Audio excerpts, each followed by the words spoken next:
A long time ago, I used to belong to this really, really cool Toastmasters club. And the reason that it was so cool was, one, because there's about 20 members that would show up every week. And the more people that show up every week, the better of a response you can get from the audience when you're giving a public speech. But the second reason this was such a cool club is because it met in this huge bookstore. And in this huge bookstore, they had a really big coffee shop. And we would meet in the coffee shop section. So when you would give a speech, you would be talking to the 20 members of Toastmasters, but behind them was the entire coffee shop filled with people. And so whenever I would give a speech, I would always try to find the most interesting content that I could and boom my voice as loud as I could to engage all the people in the coffee shop. And that made for a very interesting Toastmasters meeting. One of the guys I met in the club is a chiropractor. And even as they are, chiropractors have kind of off mainstream views on health and holistic medicine and stuff like this. But this guy was even more kind of out there with his beliefs. I was sitting in his office waiting for my appointment, and I picked up a book at random off his bookshelf that he has in his waiting room. And I started to read it, and it sounded like it was written in very old school language. And the guy was talking about meridian points, kind of like acupuncture. And when you use chiropractic science to unblock your energy points, you're open to the flow of life energy that is flowing through everybody. And this makes you much more attuned to the energy and the thoughts that other people are thinking, so long as they are relatively unblocked. Most people are kind of blocked off, but if you unblock yourself, not only can you see who's blocked and who's unblocked, but the people that are unblocked, you can almost develop near psychic, telepathic communication with these people. I had shin splints for the longest time, and that's the reason I went there to see him. He said he could fix my shin splints in one visit, and I didn't really believe him because I had tried everything to get rid of my shin splints, but he got rid of them, poof, in one session. It was very, very painful, but when they were gone, they were gone. We used to hang out sometimes after the club meetings, and one time we were hanging out having a couple of drinks at a bar next to the coffee shop or next to the bookstore, and his friend showed up. And I could tell through conversation that this friend was particularly wealthy. He didn't say how he got his wealth, and he didn't really talk about his wealth directly, and he wasn't wearing a lot of wealthy people clothing. But I could tell by how he described his lifestyle that he must have a lot of money and he must have a lot of free time, because his hobby was learning things. He loved to learn things. He made the decision a long time ago to become a lifelong learner, to always have a thirst for knowledge, to always realize that there's more that you can learn. But he would learn non-mainstream ideas from non-mainstream people. He learned a long time ago that mainstream learning that's made for the masses is mostly just fluff, and there's not a lot of content. But if you find people that aren't mainstream and you can learn things from people that aren't mainstream, you could significantly increase your knowledge. And so he went to see people, he would pay people to be his mentor, but he went to this very, very strange and very, very powerful seminar.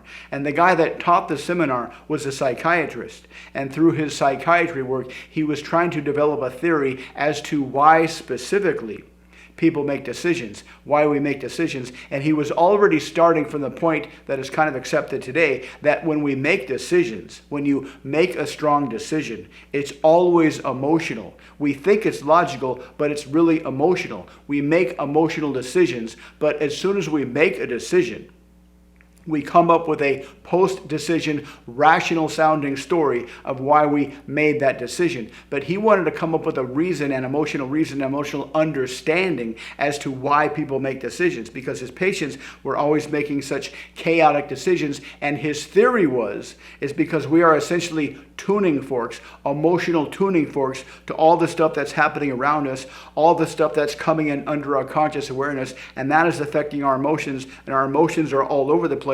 And because our emotions are all over the place, our decisions can seem chaotic and self-sabotage like. So he wanted to solve this. He wanted to help people to make more congruent decisions,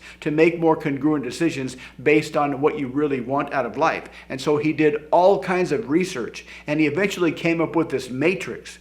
And he figured out, or he started off with a theory, but then he later proved his theory that all decisions are a result of 2 or 3 main emotions, pure decisions. And so he did a lot of experimentation, and he came up with a matrix of 10 common decisions that people make. Decisions to buy stuff, decisions to fall in love, decisions to exercise, decisions to learn something intently and remember it forever, decisions to live a healthy lifestyle. And he, through a lot of experimentation, found out the sequence of emotions that go into these decisions. And he started off with the 7 basic emotions. And through a lot of trial and error, he figured out the 3 or 4 sequence of the 7 basic emotions that would lead to these decisions. And when he elicited these emotions, it was very, very easy. You start off with a presuppositional question. A presuppositional question that requires the target, the patient, the listener, in order to answer this question, they have to find a memory in their brain of that emotion. Then he tells them a story of someone who had that emotion. And this is the kind of bookends to this emotion that he needs to create. The presuppositional question, then the emotion builds up in their brain, then a story that solidifies the emotion, then he moves on to the next emotion. So he has emotion, emotion, emotion, and then the decision just happens automatically. And once they make the decision automatically, once it becomes a desire in their brain, they have a post-decision imagination of why they think they have a rational reason for this decision.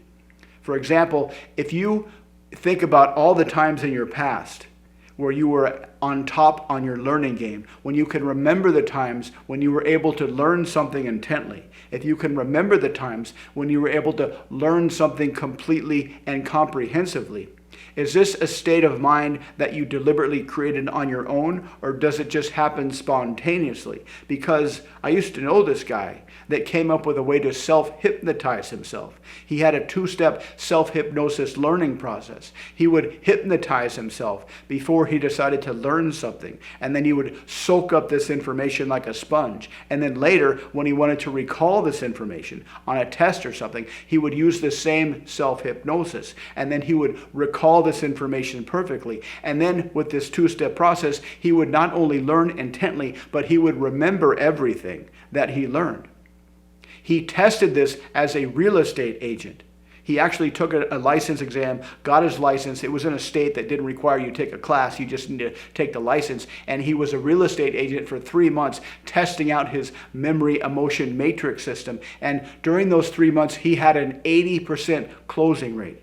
80% of the houses he showed to people, he would just have these conversations, and conversationally, he would use his emotional resonance elicitation process, presuppositional question, story, presuppositional question, story, presuppositional question, story, and then poof, they would make a buying decision. And he never told the real estate agency how he did that, even though they promised to pay him tons of money, because he was by far the best closer at the company. But the reason he taught this in a seminar was because he wanted to make sure that it wasn't something that was part of his subconscious that he picked up subconsciously through being a psychiatrist. He wanted to make sure that this was a legitimate, appropriate, repeatable process that you could transfer from one person to another, to make sure there was nothing subconscious involved that he wasn't aware of. And so he taught this seminar to only 8 or 9 people. But when he taught the seminar, he made them sign a very, very restrictive non-disclosure agreement, an NDA, so they would promise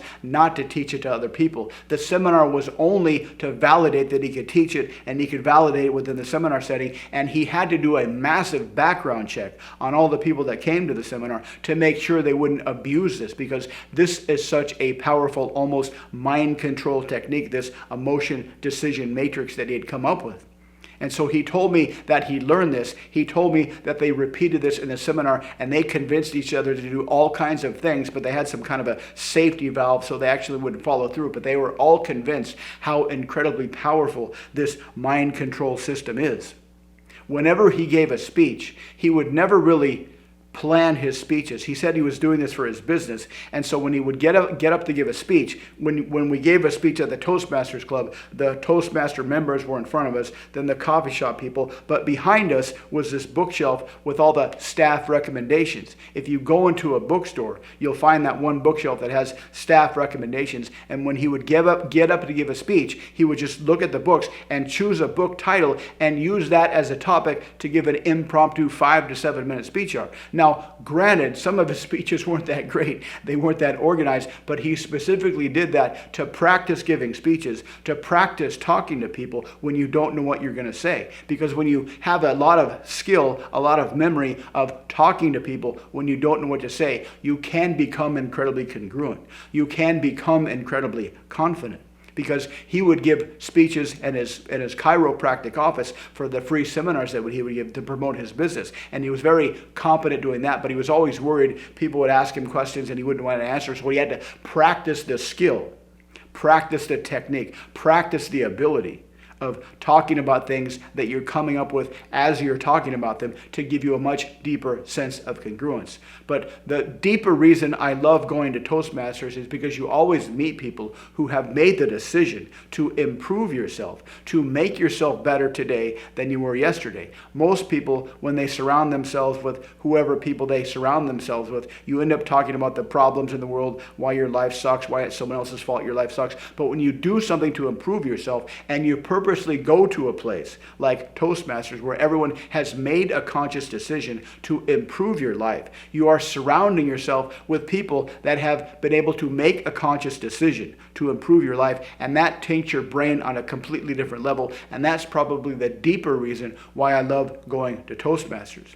If you'd like to learn more about how to become incredibly persuasive, check out the links below. Thanks for watching. Please like, subscribe, and comment, and I'll see you next time.